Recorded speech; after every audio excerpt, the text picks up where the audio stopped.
നമസ്കാരം. കലിക പ്ലസിലേക്ക് സ്വാഗതം. കടക്കലിലെ വ്യാപാരിയായ അബ്ദുള്ള കടക്കൽ പഞ്ചായത്തിന് വാങ്ങി നൽകിയ ഒരേക്കർ വസ്തുവിൽ കടക്കൽ ഗ്രാമപഞ്ചായത്തും കേരള ലൈഫ് മിഷന്റെയും അംഗീകാരത്തോടുകൂടി ലയൺസ് ക്ലബ്ബ് വീടില്ലാത്ത പാവപ്പെട്ടവർക്ക് 25 വീടുകൾ വെച്ച് നൽകുന്നു.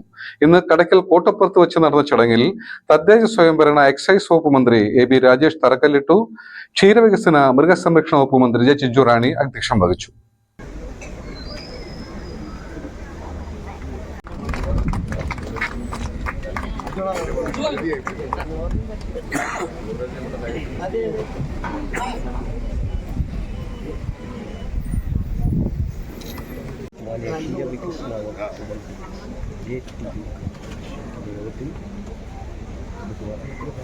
വിട്ടു നൽകിയ ഒരേക്കർ ഭൂമിയിൽ ലയൺസ് ക്ലബ്ബ് 25 പേർക്ക് വീട് വെച്ചു കൊടുക്കും. അതാണ് ലയൺസ് ലൈഫ് പദ്ധതി എന്ന് പറയുന്നത്, ലയൺസ് ലൈഫ് വില്ലേജ് എന്ന് പറയുന്നത്. ഒരേക്കർ ഭൂമി സൗജന്യമായി ഇതിനായി കൊടുത്ത ബഹുമാന്യനായ ശ്രീ അബ്ദുള്ളയോട് സംസ്ഥാന സർക്കാരിനുള്ള ഹൃദയം നിറഞ്ഞ നന്ദി ഞാൻ ഈ സന്ദർഭത്തിൽ രേഖപ്പെടുത്തുകയാണ്. ഭൂമി എന്ന് പറയുമ്പോൾ അത് ഭൂമി ദാനം തന്ന നമ്മുടെ പ്രിയപ്പെട്ട അദ്ദേഹം ഇവിടെ എത്തിയിട്ടുണ്ട്. അദ്ദേഹത്തിൻ്റെ തന്നെ സാന്നിധ്യത്തിൽ തന്നെയാണ് ഈ 25 വീടുകളുടെയും ശിലാസ്ഥാപന കർമ്മം ഇന്ന് പ്രിയപ്പെട്ട നമ്മുടെ തദ്ദേശ സ്വയംഭരണ വകുപ്പ് മന്ത്രി നിർവഹിക്കുന്നത്. നമുക്കറിയാം, ഈ ഗവൺമെൻറ് ഇത് മാത്രമല്ല, പട്ടയമില്ലാത്തവർക്ക് പട്ടയം കൊടുക്കുവാനും അതോടൊപ്പം തന്നെ വിദ്യാഭ്യാസ ആരോഗ്യ മേഖലകളിൽ സമഗ്രമായ പുരോഗതിയും ഒക്കെ നടപ്പിലാക്കിക്കൊണ്ട് എല്ലാവർക്കും നമുക്കറിയാം ജോലി കൊടുക്കുവാൻ നമുക്ക് പറ്റിയിട്ടില്ല എന്നുണ്ടെങ്കിലും ഇന്ന് PSC നിയമനങ്ങൾ പരമാവധി കൊടുത്തൊരു സംസ്ഥാനം എന്ന ബഹുമതി നമ്മുടെ കേരളത്തിലുണ്ട്.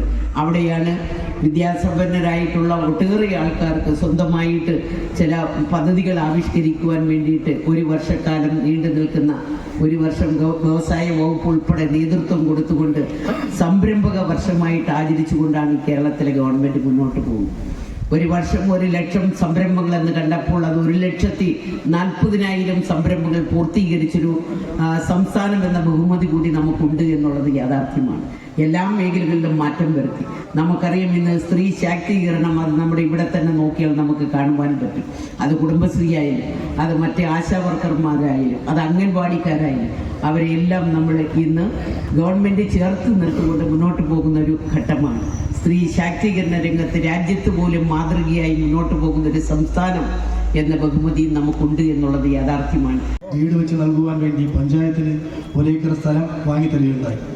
അതുമായി ബന്ധപ്പെട്ടുകൊണ്ട് നമ്മുടെ കേരള സർക്കാരുമായി ബന്ധപ്പെട്ടുകൊണ്ട് സഹകരണ വകുപ്പ് വഴി ഫ്ലാറ്റ് സമുച്ചയം നിർമ്മിക്കാം എന്നുള്ള കാര്യങ്ങളിലെല്ലാം പോയതാണ്. പക്ഷേ അതിനോടനുബന്ധിച്ച് തന്നെ കോവിഡും കാര്യങ്ങളും എല്ലാം വന്ന് നമ്മുടെ ഭരണസമിതി വരികയും അതിനുശേഷം 2 വർഷം കോവിഡ് വന്ന് പിന്നെ അതിനുശേഷം ഈ കാര്യങ്ങളെല്ലാം നടന്നുകൊണ്ട് പോയപ്പോൾ എങ്ങനെയും നമുക്ക് ഈ പദ്ധതി ഈ സാമ്പത്തിക വർഷം തന്നെ നടപ്പിലാക്കണം എന്നുള്ളൊരു ഉദ്ദേശത്തിൽ നമ്മൾ ലൈഫ് മിഷനെയും ബഹുമാനപ്പെട്ട നമ്മുടെ തദ്ദേശ വകുപ്പിനെയും ബന്ധപ്പെടുകയും അതുമായി ബന്ധപ്പെട്ടുകൊണ്ട് നമ്മുടെ ലയൺസ് ഇൻ്റർനാഷണൽ നമ്മുടെ തദ്ദേശ സ്വയംഭരണ വകുപ്പുമായി ചേർന്നുകൊണ്ട് നമ്മുടെ പഞ്ചായത്തിൽ നല്ല ഈ ഡിസ്ട്രിക്റ്റിൽ 100 വീട് വെച്ച് നൽകുവാൻ വേണ്ടി അവർ തീരുമാനിക്കുകയും നമ്മൾ കടക്കൽ പഞ്ചായത്തുമായി സഹകരിച്ചുകൊണ്ട് നമുക്ക് 25 വീട് ഇവിടെ വെച്ച് തരാമെന്ന് ഏൽക്കുകയും ചെയ്യുകയുണ്ടായി. അതിനോട്